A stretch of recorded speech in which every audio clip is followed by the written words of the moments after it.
പ്രഭാത കേരളം തുടരുകയാണ്. ഇപ്പോൾ സമയം 8 മണിയോട് അടുക്കുകയാണ്. എല്ലാവരും ജോലിക്കൊക്കെ പോകാനുള്ള തിരക്കിലായിരിക്കും. അതുകൊണ്ട് തന്നെ പത്രം വായിക്കാൻ സമയമില്ലാത്തവർ കാണും. ഇന്നത്തെ പത്രത്തിന് ഒത്തിരി പ്രത്യേകതയുണ്ട്. കാരണം ഇന്നലത്തെ നയപ്രഖ്യാപനത്തിൽ സർക്കാർ എന്താണ് ലക്ഷ്യമിടുന്നത് എന്ന സംബന്ധിച്ചുള്ള സമഗ്ര ചിത്രമുണ്ടാവും. മറ്റൊന്ന് ബജറ്റ് പ്രതീക്ഷയാണ്. പലപ്പോഴും ഈ ബജറ്റ് ദിവസവും അതിൻ്റെ തലേന്നൊക്കെയാണ് പത്രങ്ങൾക്ക് ഉള്ളടക്കം അങ്ങേയറ്റം സങ്കീർണവും ഏറ്റവും പണിയുള്ള ദിവസം.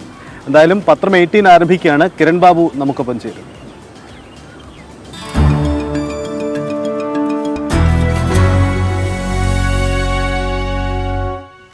നമസ്കാരം. ഇന്നത്തെ പത്രങ്ങളുടെ വിശകലനത്തിലേക്കാണ്. പ്രധാനമായും തന്നെ നേരത്തെ സജിത്ത് പറഞ്ഞതുപോലെ തന്നെ ബജറ്റുമായി ബന്ധപ്പെട്ട വാർത്തകളാണ് എല്ലാ പത്രങ്ങളിലെയും ഒന്നാം പേജിലും അകത്തെ പേജിലുമെല്ലാം ഏറ്റവും കൂടുതൽ നൽകിയിട്ടുള്ളത്. ഒന്നാം പേജിൽ തന്നെ സാമ്പത്തിക സർവേയുമായി ബന്ധപ്പെട്ട വാർത്തകൾ നൽകിയിട്ടുണ്ട്. വളർച്ച വർദ്ധിക്കും എന്ന തരത്തിൽ പ്രധാനപ്പെട്ട പത്രങ്ങൾ നൽകുമ്പോൾ മറ്റ് പ്രതിപക്ഷ പാർട്ടികളുടെ പത്രങ്ങൾ വളർച്ചയിൽ എവിടെയൊക്കെയാണ് ഇടിവുണ്ടാകുന്നത് അത്തരം കാര്യങ്ങൾ പ്രത്യേകമായി എടുത്തു നൽകിയിട്ടുണ്ട്. അത് ഓരോ പത്രത്തിൻ്റെയും താല്പര്യങ്ങളനുസരിച്ചാണ് വാർത്തകൾ നൽകുന്നത്. ഈ വാർത്തയിൽ തന്നെ വളർച്ചയുടെ വശങ്ങളും ഇടിവുണ്ടാകുന്ന വശങ്ങളും ഒക്കെ ഉണ്ട്. അത് ഏത് പ്രൊജക്റ്റ് ചെയ്യണമെന്ന് തീരുമാനിക്കുന്ന ആ പത്രത്തിൻ്റെ താല്പര്യങ്ങൾ തന്നെയാണ്. അങ്ങനെ എല്ലാ പത്രങ്ങളും എന്തായാലും ആ വാർത്ത നൽകിയിട്ടുണ്ട്. അതോടൊപ്പം തന്നെ ദേശീയ തലത്തിലടക്കം നൽകിയിട്ടുള്ള ഒരു പ്രധാനപ്പെട്ട വാർത്ത അടൂർ ഗോപാലകൃഷ്ണൻ KR നാരായണൻ ഇൻസ്റ്റിറ്റ്യൂട്ടിൻ്റെ ചെയർമാൻ സ്ഥാനം രാജിവെച്ചാണ്. ആ രാജി വാർത്ത ഹിന്ദുവൊക്കെ ഒന്നാം പേജിൽ തന്നെയാണ് ഡൽഹി എഡിഷനിലടക്കം നൽകിയിരിക്കുന്നത്. അങ്ങനെ ഒരു പ്രാധാന്യം കൂടി ഈ വാർത്തയ്ക്കുണ്ട്. ഈ രണ്ട് വാർത്തകളാണ് പ്രധാനമായും എല്ലാ പത്രങ്ങളും പൊതുവായി ഒന്നാം പേജിൽ നൽകിയിട്ടുള്ളത്. നമുക്ക് മറ്റ് വാർത്തകളും ഓരോ പത്രങ്ങളും വ്യത്യസ്ത വാർത്തകളും ഒന്നാം പേജിലും മറ്റ് പ്രധാന പേജുകളിലുമൊക്കെ പ്രാധാന്യത്തോടു കൂടി നൽകിയിട്ടുണ്ട്. നമുക്ക് പ്രധാന വാർത്തകൾ നോക്കാം. മാതൃഭൂമിയാണ്. മാതൃഭൂമിയിലെ ഒന്നാം പ്രധാന വാർത്ത ഇന്ത്യ വളരും 6 മുതൽ 6.8% വരെ എന്നുള്ളതാണ്. നിർമ്മലാ സീതാരാമനും അവരുടെ മുഖ്യ സാമ്പത്തിക ഉപദേഷ്ടാവ് വി അനന്ത നാഗേശ്വരുമായി പാർലമെൻറ്റ് മുന്നിൽ നിന്ന് സംസാരിക്കുന്നതിൻ്റെ അവർ രണ്ടുപേരും ചിരിച്ചുകൊണ്ട് നിൽക്കുന്ന ഒരു നല്ല ചിത്രം കൂടിയാണ് അതിൽ നൽകിയിരിക്കുന്നത്. ബജറ്റ് ഇന്ന് 11 മണിക്ക് ആണ് ആരംഭിക്കുന്നത് എന്നുള്ളത് കൃത്യമായി തന്നെ അതിലൊരു കോളം ന്യൂസായി തന്നെ നൽകിയിട്ടുമുണ്ട്. മറ്റൊരു പ്രധാനപ്പെട്ട വാർത്ത സാങ്കേതിക സർവകലാശാല VCA നിയന്ത്രിക്കാനുള്ള ഉപസമിതി റദ്ദാക്കിയേക്കും എന്നുള്ളതാണ്. ഗവർണർ സർക്കാർ പോരിൽ സർവകലാശാലകളാണ് ഏറ്റവും വലിയ വിഷയം. അവിടെ സാങ്കേതിക സർവകലാശാലയിൽ ഗവർണർ നിയമിച്ച VCA നിയന്ത്രിക്കാൻ സിൻഡിക്കേറ്റ് ഒരു ഉപസമിതിയെ വെച്ചിരുന്നു. ആ ഉപസമിതിയെ റദ്ദാക്കാൻ ഗവർണർ റദ്ദാക്കിയേക്കും എന്നുള്ള ഒരു സൂചന നൽകുന്ന ഒരു വാർത്തയാണ് മാതൃഭൂമി ഒന്നാം പേജിൽ നൽകിയിട്ടുള്ളത്. മറ്റൊന്ന് പണയ സ്വർണ്ണ ലേലം മാർഗരേഖയായി എന്നുള്ളതാണ്. ബിജു പരവത്തിൻ്റെ വാർത്തയാണ്. സാധാരണ ആളുകളെ സംബന്ധിച്ച് വളരെ പ്രാധാന്യമുള്ള അല്ലെങ്കിൽ അവരുടെ ജീവിതവുമായി ബന്ധപ്പെട്ട ഒരു വാർത്തയാണ്. പലപ്പോഴും ഈ സഹകരണ ബാങ്കുകളിലൊക്കെ പണയം വെക്കുമ്പോൾ ഈ പണയം വെച്ച് പണം തിരിച്ചടയ്ക്കാൻ കഴിയാതെ വായ്പ തിരിച്ചടയ്ക്കാൻ കഴിയാതെ വരുന്ന ഘട്ടത്തിൽ ഈ സ്വർണം ലേലത്തിൽ കൊടുക്കാറുണ്ട്. ഈ ലേലം പിടിക്കുന്ന യഥാർത്ഥ സ്വർണ്ണത്തിന് കിട്ടേണ്ട വിലയിൽ നിന്ന് വളരെ കുറച്ച് മാത്രം വിലയിൽ ഈ സ്വർണം ലേലത്തിൽ പിടിക്കുക, സ്വർണം സ്വന്തമാക്കുകയും ചെയ്യുന്ന ഒരു മാഫിയ എന്നൊക്കെ പറയുന്നത് പോലെ ഒരു ചെറിയ സംഘങ്ങൾ പല സംഘങ്ങളും കേന്ദ്രീകരിച്ച് കേരളത്തിലെമ്പാടുമുണ്ട്.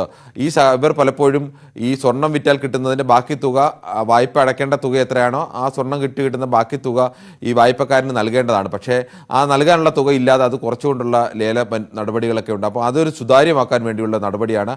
സാധാരണക്കാരെ സംബന്ധിച്ച് വളരെ ആശ്വാസകരമായ ഒരു കാര്യം. ഏത് രീതിയിൽ വേണം, ഏതെല്ലാം വ്യവസ്ഥകൾ പാലിച്ചു വേണം ഈ സ്വർണം പണയം ലേലം ചെയ്യേണ്ടത് എന്നുള്ളതാണ്. ആ വാർത്തയുടെ വിശദാംശങ്ങൾ ബിജു പരവത്ത് മാതൃഭൂമിയിൽ ഒന്നാം പേജിൽ തന്നെ നൽകിയിട്ടുണ്ട്. മറ്റൊന്ന് മാതൃഭൂമിയുടെ എഡിറ്റ് പേജാണ്. സാമ്പത്തിക സർവേ വിരൽ ചൂണ്ടുന്നത് ഡൽഹിയിൽ നിന്നും ഷൈൻ മോഹൻ്റെ വാർത്തയാണ്. ഏതെല്ലാം മേഖല ഈ സാമ്പത്തിക സർവേ സമഗ്രമായി തന്നെ വിലയിരുത്തുന്ന ഒരു വാർത്തയാണ്. ഏതെല്ലാം മേഖലയിലാണ് നമ്മുടെക്ക് മുന്നേറ്റം ഉണ്ടാകുന്നത്, സാധ്യതയുള്ളത് ഏതെല്ലാം മേഖലയിലാണ് തിരിച്ചടി വന്നത്, രൂപയുടെ മൂല്യം മുതൽ വ്യോമയാന മേഖലയിലെ സാധ്യതകൾ, ഓഹരി വിറ്റഴിച്ച് കഴിഞ്ഞ 9 വർഷമായി 4.07 ലക്ഷം കോടി രൂപയുടെ പൊതുമേഖലാ സ്ഥാപനങ്ങളിലെ ഓഹരികളാണ് സർക്കാർ വിറ്റത് എന്നതുകൂടി ഇതിനകത്ത് പ്രത്യേകമായി എടുത്ത് കാണിക്കുന്നുണ്ട്. മറ്റൊന്ന് മാതൃഭൂമിയുടെ വാർത്ത ത്രിപുരയിലെ കോൺഗ്രസ് CPM കോൺഗ്രസ് സഖ്യമാണ്. CPM കോൺഗ്രസും CPMൻ്റെ ഭാഷയിൽ പറഞ്ഞാൽ അത് സഖ്യമല്ല, അതൊരു സീറ്റ് ധാരണ എന്നാണ് പറയുന്നത്. പക്ഷേ എന്തായാലും ഒരുമിച്ചാണ് മത്സരിക്കുന്നത്. എത്ര സീറ്റിൽ മത്സരിക്കണമെന്നതിനെ ചൊല്ലി CPMഉം കോൺഗ്രസ് തമ്മിൽ തർക്കം തുടരുകയാണ്. 4 സീറ്റുകൾ ആകെ കോൺഗ്രസ് അനുവദിച്ച സീറ്റുകളേക്കാൾ 4 സീറ്റുകൾ അധികം കോൺഗ്രസ് ഇപ്പോൾ പത്രിക നൽകിയിട്ടുണ്ട്. വരും ദിവസങ്ങളിൽ തന്നെ ഈ പത്രിക പിൻവലിക്കുന്നതിന് മുന്നോടിയായി തന്നെ ഈ തർക്കങ്ങളെല്ലാം പരിഹരിക്കാനുള്ള ശ്രമമാണ്. സ്വാഭാവികമായും മലയാളികൾക്ക് താല്പര്യമുള്ളൊരു വിഷയമാണ് കോൺഗ്രസും CPMഉം ഒരുമിച്ച് ഒരു സംസ്ഥാനത്ത് മത്സരിക്കുന്നു എന്നുള്ളത്. മറ്റൊന്ന് കേരളകൗമുദിയുടെ ഒന്നാം പേജിലെ വാർത്ത താഴ്ന്നിട്ടും തളരാതെ ഇന്ത്യൻ സമ്പത്ത് എന്നുള്ളതാണ്. വളർച്ചയ്ക്ക് വേഗം കൂട്ടിയ ഘടകങ്ങൾ ഏതെല്ലാമാണെന്ന് പോയിന്റ് ഇട്ട് 4 പോയിന്റ് പ്രധാനമായും തന്നെ തൊഴിലില്ലായ്മ നിരക്ക് കുറഞ്ഞതടക്കമുള്ള പോയിന്റുകൾ പ്രധാനമായും പണം ചെലവഴിക്കാനുള്ള വഴികൾ സർക്കാർ കണ്ടെത്തിയെന്നടക്കം കൃത്യമായി നൽകിയിട്ടുണ്ട്. അനിൽകുമാർ ശർമ്മയുടെ സാമ്പത്തിക ലേഖനാണ്. അനിൽകുമാർ ശർമ്മയുടെ വാർത്തയാണ്. അതോടൊപ്പം തന്നെ കഴിഞ്ഞ 10 വർഷത്തെ GDP നിരക്കിൽ ഇന്ത്യ 7.4%, കഴിഞ്ഞ വർഷം ഉണ്ടായ ഉണ്ടായിരുന്ന 8.7%, അത് 7% 6.8% കുറയുന്നതിൻ്റെയും കൂടുന്നതിൻ്റെയും ഗ്രാഫ് അടക്കമാണ് നൽകിയിട്ടുള്ളത്. മറ്റൊന്ന് കേരള കൗമുദിലെ വാർത്ത, കല്ലിനും മെറ്റലിനും തീവില, വീട് നിർമ്മാണം കടുക്കുമെന്നുള്ളതാണ്. കൊച്ചിയിൽ നിന്നും അരുൺ പ്രസന്റിന്റെ വാർത്തയാണ്. 40% വരെയാണ്.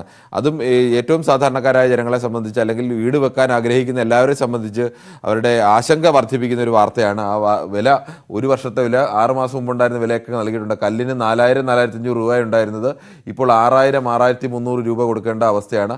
5700 രൂപയാണ് മെറ്റലിന് ഉണ്ടായിരുന്നത്. 150 അടി ലോഡിന് മെറ്റൽ ഉണ്ടായിരുന്നെങ്കിൽ ഇന്നത് 7800 രൂപയിലേക്ക് വർദ്ധിച്ചിരിക്കുന്നു. അതോടൊപ്പം തന്നെ എംസാന്റെ വില 6900 നിന്ന് 9000 രൂപയാണ് വർദ്ധിച്ചിരിക്കുന്നത്. ഒറ്റ വർഷത്തെ വർധനയാണെന്ന് ആലോചിക്കണം. വീട് പണിയാൻ തുടങ്ങുന്ന സമയത്തുണ്ടായിരുന്ന വിലയേക്കാൾ വലിയ വർധന ഉണ്ടായിരിക്കുന്നു. അതോടൊപ്പം തന്നെ ഈ ടൈൽസിൻ്റെയൊക്കെ വില 50 രൂപയുടെ ടൈൽസിന് ഇപ്പോൾ 100 രൂപ കൊടുക്കണം. ആകെ ആശ്വാസം സിമെൻറ്റാണ്.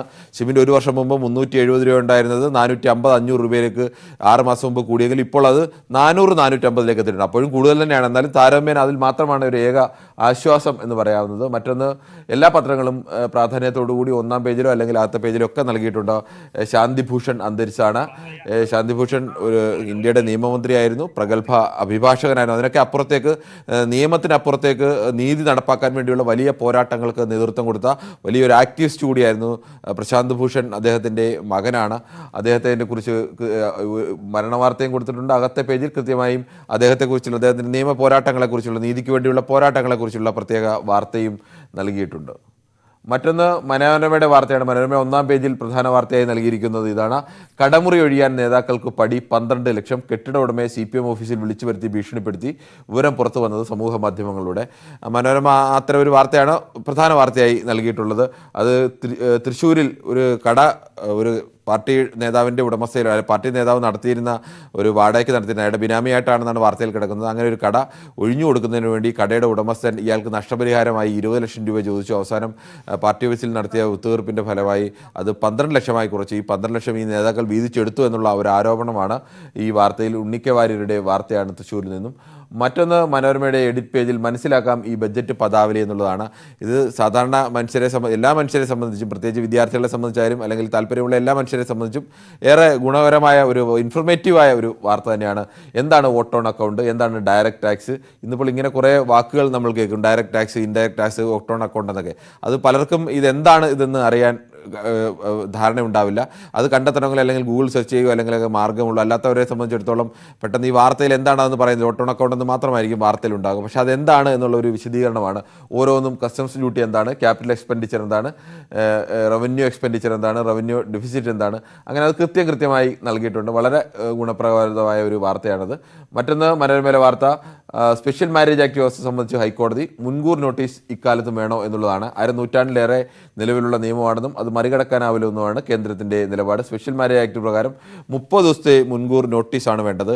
ഇപ്പോൾ ലോകമൊക്കെ ഒരുപാട് പുരോഗമിച്ചു, ആധുനിക സംവിധാനങ്ങൾ വന്നു, ഓൺലൈനും ഇൻ്റർനെറ്റും ഒക്കെ ഉണ്ട്. അപ്പോൾ ഈ കാലത്ത് എന്തിനാണ് ഈ പണ്ടത്തെ കാലത്ത് നോട്ടീസ് കൊണ്ട് രജിസ്റ്റർ ഓഫീസിൻ്റെ ഭിത്തിയിൽ ഒട്ടിക്കുക, ആ ഭിത്തിയിൽ നോട്ടീസ് ആളുകൾ നോക്കുക എന്നൊക്കെയുള്ള വ്യവസ്ഥ ഉണ്ടായിരുന്ന കാലത്തുണ്ടായിരുന്നത് പോലെ എന്തിനാണ് ഇപ്പോഴും ഇങ്ങനെ 30 ദിവസം വെക്കുന്നതെന്നാണ് കോടതി ചോദിച്ചിരിക്കുന്നത്. ഈ വാർത്തയും മിക്കവാറും എല്ലാ പത്രങ്ങളും പ്രാധാന്യത്തോടു കൂടി തന്നെ നൽകിയിട്ടുണ്ട്. മറ്റൊന്ന്, മനോരമയിലെ ഒരു പ്രധാന വാർത്തയെ തന്നെ അതും എല്ലാ പത്രങ്ങളും നൽകിയിട്ടാണ്. അനന്തരം രാജി എന്നുള്ളതാണ്. ഫിലിം ഇൻസ്റ്റിറ്റ്യൂട്ടിൻ്റെ വിവാദം, സ്ഥാനമൊഴിഞ്ഞു അടൂർ. അത് കൃത്യമായി അനന്തരം രാജി എന്നുള്ള ഒരു സിനിമ പേരുമായി ബന്ധപ്പെടുത്തി തന്നെ ആ ഒരു തലക്കെട്ട് കൂടി നൽകിയിട്ടുണ്ട്. അടൂരിൻ്റെ എന്താണ് അടൂർ പറഞ്ഞത്, ആരോപണത്തിൽ ഉറച്ചു തൊഴിലാളികൾ, അതെല്ലാം കൃത്യമായി തന്നെ വാർത്തയിൽ നൽകിയിരിക്കുന്നു. ഇത് വീക്ഷണത്തിൻ്റെതാണ്. വീക്ഷണത്തിൽ ആ പണത്തിന് കണക്ക് ചോദിക്കരുത് എന്നാണ് ഉള്ളൊരു വാർത്തയാണ് നൽകിയിരിക്കുന്നത്. PM CARES ഫണ്ട് സർക്കാരിൻ്റെതല്ല, പൊതു ഫണ്ടിലെന്ന് പ്രധാനമന്ത്രിയുടെ ഓഫീസ് ഹൈക്കോടതിയിൽ എന്നുള്ളതാണ്. PM CARES ഫണ്ട് സംബന്ധിച്ച് വളരെ കാലമായി രാഷ്ട്രീയ വിവാദം നിലനിൽക്കുകയാണ്. ഈ PM CARES ഫണ്ട് പൊതു ഫണ്ടല്ല എന്നുള്ള വാദമാണ് പ്രധാനമന്ത്രിയുടെ ഓഫീസ് പറയുന്നത്. അത് പൊതു ഫണ്ടിൻ്റെ വിഭാഗത്തിൽ പെടുത്തേണ്ടതില്ല, അതിൻ്റെ കണക്ക് ചോദിക്കേണ്ടതില്ല എന്നുള്ള ഒരു വാദം കൂടിയാണ്. പ്രതിപക്ഷ പാർട്ടികൾ അതിശക്തമായി തന്നെ കുറേ കാലമായി എതിർക്കുന്നതാണ്. പ്രധാനമന്ത്രി ചെലവഴിക്കുന്ന ആ പണം, പ്രധാനമന്ത്രിയുടെ നൽകുന്ന അപേക്ഷയിൽ നിന്ന് അദ്ദേഹത്തിന് നൽകാൻ കഴിയുന്ന ആ പണം പൊതു ഫണ്ട് തന്നെയാണ്, അതിനെ പൊതു ഫണ്ട് വിഭാഗത്തിൽ പെടുത്തണം എന്നുള്ള വാദമാണ് ഉന്നയിച്ചത്. പക്ഷേ അങ്ങനെ അല്ല എന്നാണ് പ്രധാനമന്ത്രി ഓഫീസ് ഇപ്പോൾ കോടതിയിൽ അറിയിച്ചിരിക്കുന്നത്. സ്വാഭാവികമായും വീക്ഷണത്തിന് കോൺഗ്രസിന് അതിൻ്റെ രാഷ്ട്രീയ പ്രാധാന്യമുണ്ട്, അതുകൊണ്ട് തന്നെയാവണം അവരത് പ്രാധാന്യത്തോടു കൂടി തന്നെ നൽകിയിട്ടുണ്ട്. മറ്റൊന്ന്, ജനയുഗത്തിൻ്റെ ഒരു വാർത്തയാണ്. അഴിമതിയിൽ മാറ്റമില്ലാതെ ഇന്ത്യ, സൂചികയിൽ 85ാം സ്ഥാനത്ത് തന്നെ എന്നാണ്. മറ്റ് വാർത്തകളെല്ലാം ഇന്ത്യ മുന്നേറുന്നു എന്ന് പറയുമ്പോൾ അന്താരാഷ്ട്ര ട്രാൻസ്പെറൻസി ഇന്റർനാഷണൽ തയ്യാറാക്കിയ ആഗോള അഴിമതി സൂചികയിൽ 40 പോയിന്റോടെ ഇന്ത്യ 85 സ്ഥാനത്താണ് എന്നുള്ളതാണ്. ആകെ 180 രാജ്യങ്ങളുടെയാണ് ഇവിടെ പരിശോധന നടത്തുന്നത്. ആ സ്ഥാനങ്ങളിൽ ഇപ്പോഴും ഇന്ത്യയുടെ സ്ഥാനം ഈ 85 സ്ഥാനത്ത് എന്ന് പറയുമ്പോൾ അത്രത്തോളം അഴിമതി ഉള്ള രാജ്യങ്ങളിൽ അല്ലെങ്കിൽ അഴിമതിയുടെ കാര്യത്തിൽ കാര്യമായ മാറ്റം വരാത്ത രാജ്യങ്ങളുടെ പട്ടികയിലാണ്. ചില രാജ്യങ്ങളെങ്കിലും താഴത്തെ പട്ടികയിൽ നിന്ന് മേലേക്ക്, മേലത്തെ പട്ടികയിൽ താഴേക്ക് ഒക്കെ വന്നിട്ടുണ്ട്. പക്ഷേ ഇന്ത്യയുടെ ഒരു പ്രത്യേകത മേലേക്കും താഴേക്കും ഒന്നും പോകുന്നില്ല എന്നുള്ളതാണ്. അഴിമതിയുടെ പണ്ടെങ്ങനെയായിരുന്നു അവസ്ഥ അതേ അവസ്ഥയിൽ തന്നെ തുടരുന്നു എന്നാണ് ഇതിൽ പറയുന്നത്. അതോടൊപ്പം ഏറ്റവും അഴിമതി ഏറ്റവും കുറഞ്ഞ രാജ്യങ്ങൾ ഡെൻമാർക്ക്, ഫിൻലാൻഡ്, ന്യൂസിലൻഡ് തുടങ്ങിയ രാജ്യങ്ങളാണ് പട്ടികയിൽ മുന്നിലുള്ളത്. നമുക്ക് പിന്നുള്ളത് ബംഗ്ലാദേശ്, പാകിസ്ഥാൻ, ഇന്തോനേഷ്യ, ചൈന തുടങ്ങിയ രാജ്യങ്ങളാണ് നമ്മുടെ പിന്നിലുള്ളത്. മറ്റൊന്ന് മംഗളത്തിലെ വാർത്തയാണ്. അമരാവതി ഉപേക്ഷിച്ച് ജഗൻ, വിശാഖപട്ടണം ആന്ധ്രയുടെ തലസ്ഥാനമാകും എന്നുള്ളതാണ്. അമരാവതിയിൽ നിന്ന് തലസ്ഥാനം അമരാവതിയിൽ ജഗൻമോഹൻ റെഡ്ഡിയുടെ നേരത്തെ ഉണ്ടായിരുന്നൊരു രീതി, അവിടുത്തെ ഒരു കേസിനുമായി ബന്ധപ്പെട്ട ഒരു സ്ഥലത്ത് ഹൈക്കോടതി, ഒരു കേരളത്തിലുള്ളതുപോലെ ഒരു സ്ഥലത്ത് ഹൈക്കോടതി, ഒരു സ്ഥലത്ത് നിയമസഭ, ഒരു സ്ഥലത്ത് മറ്റു ഓഫീസുകൾ എന്നുള്ള രീതിയിലേക്കായിരുന്നു അറേഞ്ച് ചെയ്തിരുന്നത്. പക്ഷേ അതെല്ലാം മാറ്റിക്കൊണ്ട് അമരാവതിയിൽ നിന്ന് മാറ്റി വിശാഖപട്ടണത്തേക്ക് തലസ്ഥാനം മാറ്റാനുള്ള തീരുമാനമാണ്. അത് ജഗൻമോഹൻ റെഡ്ഡി തന്നെയാണ് ഈ കേസ് ഇന്ന് സുപ്രീം കോടതിയിൽ വരുന്നതിന് മുന്നോടിയായി പ്രഖ്യാപിച്ചിട്ടുള്ളത്. ഈ വാർത്തയും മിക്കവാറും പത്രങ്ങളെല്ലാം തന്നെ പ്രാധാന്യത്തോടു കൂടി നൽകിയിട്ടുണ്ട്. പിന്നെ മറ്റൊരു മംഗളത്തിലെ വാർത്തയാണ്. അത് ബജറ്റിന് മുമ്പേ മന്ത്രിമാർക്ക് ആശ്വാസം, പുതുപുത്തൻ ഇന്നോവ ക്രിസ്റ്റ കാറുകൾ എന്നുള്ളതാണ്. മന്ത്രി റിയാസിന് 2 ഔദ്യോഗിക വാഹനം, ഒന്ന് കോഴിക്കോട് മാത്രം ഉപയോഗിക്കാൻ ചീഫ് സെക്രട്ടറിക്കും പുത്തൻ ക്രിസ്റ്റ, ബജറ്റ് കഴിഞ്ഞ് വാങ്ങിക്കോളാമെന്ന് ബാലഗോപാൽ പറഞ്ഞു എന്നുള്ളതാണ്. മന്ത്രിമാരുടെ വാഹനങ്ങൾ പലപ്പോഴും വാങ്ങുന്നത് വിവാദമാവാറുണ്ട്, ചർച്ചയാവാറുണ്ട്. ചില ഘട്ടങ്ങളിലെങ്കിലും ചിലപ്പോൾ 2-2.5 ലക്ഷമൊക്കെ ഓടിയ വാഹനങ്ങളാവും മന്ത്രിമാരുടെ കയ്യിലേക്ക്, അതാവും മാറ്റുന്നത്. അത് മാറ്റുമ്പോഴും ചിലപ്പോൾ അനാവശ്യമായി ഇത്തരം പുതിയ വാഹനങ്ങൾ വാങ്ങണം എന്ന് വാശി പിടിക്കുന്നവർക്കൊപ്പം തന്നെ മറ്റേത് കൂടി ചിലപ്പോൾ വാർത്തയാവാറുണ്ട്. പലപ്പോഴും മന്ത്രിമാരുടെ പലരുടെയും നിലവിലുള്ള ഓടിയ വാഹനങ്ങളുടെ കണക്ക് നോക്കുമ്പോൾ ഇത്തരത്തിലൊക്കെയാണ്. പക്ഷേ പലപ്പോഴും ഇത് ഒരു ആൾക്കാർ കൗതുകത്തോടു കൂടി കാണുന്ന വാർത്തയാണ്. അതുകൊണ്ട് തന്നെ ആവും മംഗളം ആ വാർത്ത നൽകിയിട്ടുണ്ട്. മറ്റൊന്ന് ഹിന്ദുവിലെ വാർത്തയാണ്. ഹിന്ദു നൽകിയിരിക്കുന്നത് ആന്ധ്രയുടെ ക്യാപിറ്റൽ മാറ്റുന്നതുമായി ബന്ധപ്പെട്ട് വിശാഖപട്ടണത്തേക്ക് മാറ്റുന്നതുമായി ബന്ധപ്പെട്ട വാർത്തയാണ്. അതും ദേശീയ പത്രങ്ങളെല്ലാം തന്നെ പ്രാധാന്യത്തോടു കൂടി തന്നെ നൽകിയിട്ടുണ്ട്. മറ്റൊന്ന് ഹിന്ദുവിലെ മറ്റൊരു വാർത്ത, അടൂർ ഗോപാലകൃഷ്ണൻ ചെയർമാൻ സ്ഥാനം രാജിവെച്ച വാർത്തയാണ്. ഈ വാർത്തയാണ് ഹിന്ദു ദേശീയ തലത്തിലടക്കം ഈ വാർത്ത അവർ 1-ാം പേജിൽ തന്നെയാണ് ആ വാർത്തയുടെ വിവരങ്ങൾ നൽകിയിട്ടുള്ളത്. അത് എല്ലാ എഡിഷനുകളിലും അങ്ങനെ തന്നെ വാർത്ത നൽകിയിട്ടുണ്ട്. മറ്റ് ഇംഗ്ലീഷ് പത്രങ്ങളുമൊക്കെ കേരളത്തിലെ പത്രങ്ങൾ ഒരു പക്ഷേ ഉണ്ടായിരുന്നേക്കാൾ വലിയ പ്രാധാന്യത്തിൽ ദേശീയ മാധ്യമങ്ങൾ ഈ വാർത്ത നൽകിയിട്ടുണ്ട്. അടൂർ ഗോപാലകൃഷ്ണൻ എന്ന സംവിധായകന് ദേശീയ തലത്തിലുണ്ടായിരുന്ന ഒരു പ്രാധാന്യം കൂടി കണക്കിലെടുത്താവണം അങ്ങനെ ഒരു വാർത്ത നൽകിയിട്ടുണ്ടാവുക. മറ്റൊന്ന് മെട്രോ വാർത്തയിലെ വാർത്തയാണ്. ബലാത്സംഗ കേസിൽ ആൾദൈവം ആശാറാം ബാപ്പുവിന് ജീവപര്യന്തം തടവ് എന്നുള്ളതാണ്. ഇപ്പോൾ നിലവിൽ തന്നെ ഒരു ബലാത്സംഗ കേസിൽ ഇയാൾ തടവിലാണ്. ഇയാളുടെ മകനും ഇതുപോലെ തടവിലാണ്. ഇയാൾ ഇപ്പോൾ ഒരു ബലാത്സംഗ കേസിൽ കൂടി വീണ്ടും അയാൾക്ക് തടവ് ശിക്ഷ വന്നിരിക്കുന്നു. ഈ ആശാറാം ബാപ്പുവിന് വേണ്ടിയൊക്കെ 3-4 വർഷത്തോളം ഡൽഹിയിൽ ജന്തർ മന്ദിറിൽ ഇയാളുടെ ശിഷ്യന്മാർ ഇയാളെ അനാവശ്യമായി ജയിലിലിട്ടിരിക്കുകയാണ് എന്ന് പറഞ്ഞ് സ്ത്രീകളടക്കമുള്ളവർ കൊണ്ടുവന്ന് സമരമൊക്കെ ചെയ്യിച്ചതാണ്. പലപ്പോഴും നമുക്ക് ഇത്തരം വലിയ അത്ഭുതമൊക്കെ തോന്നും. ഇങ്ങനെ ശിഷ്യരെ തന്നെ ബലാത്സംഗം ചെയ്യുന്ന അല്ലെങ്കിൽ അത്തരത്തിൽ പ്രായപൂർത്തിയാകാത്ത പെൺകുട്ടികളടക്കം ബലാത്സംഗം ചെയ്യുന്ന മോശമായ രീതിയിൽ പെരുമാറുന്ന ആളുകൾക്ക് വേണ്ടി പോലും സമരം ചെയ്യാനും അവരെയൊക്കെ അംഗീകരിക്കാനും ഒക്കെ ആളുകൾ കൂടിയുള്ള നാടാണ് നമ്മുടേത് എന്നത്. എന്തായാലും ഇത്തരത്തിൽ നിരവധി വാർത്തകൾ ഇന്ന് പത്രങ്ങളിലുണ്ട്. പ്രധാന ചില വാർത്തകൾ മാത്രമാണ് എല്ലാ പത്രങ്ങളിലേക്കും കടന്നു പോകാനും കഴിഞ്ഞിട്ടില്ല. സമയപരിമിതി മൂലം എല്ലാ വാർത്തകളിലേക്കും കടന്നു പോകാൻ കഴിഞ്ഞിട്ടില്ലെങ്കിലും അത്യാവശ്യം പ്രധാനപ്പെട്ട വാർത്തകളെല്ലാം ന്യൂസ് പത്രം 18-ൽ ഉൾപ്പെടുത്താൻ ശ്രമിച്ചിട്ടുണ്ട്. നാളെയും ഇതേ സമയം പത്രം 18.